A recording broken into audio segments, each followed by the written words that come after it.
Kuna ari kudzidza magitari. Afanini ari kudzidza magitari. Pane pamhando kuti mungobata chete.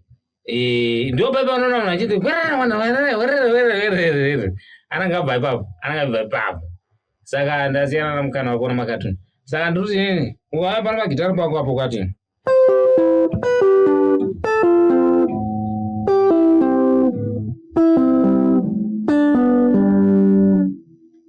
Ebare, chero pawabatira uno.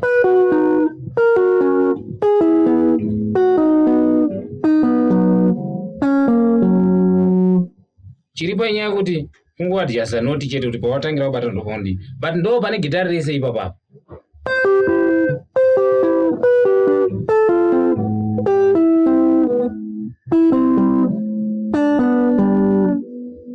Ndo gitari racho chinza anorodza gitari anochemedza gitari ndipo apapo.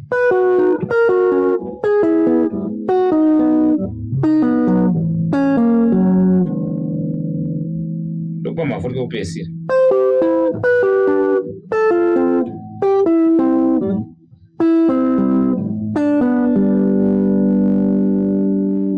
Sando unenge chiro wachibhara kona kana kachibva kuno kune bha chinobuda mucheta chidzoka ukachidzokera.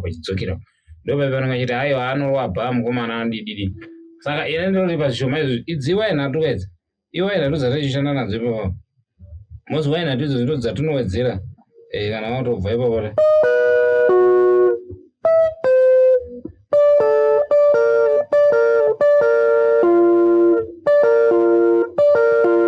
Iwaya ndidzo dzautowedzera uchadhesa zvaunenge uchiridza basi zviro zvaunenge uchiridza zvichibva pa zvinenge zvichibva ipapo ndio unokwanisa chiro.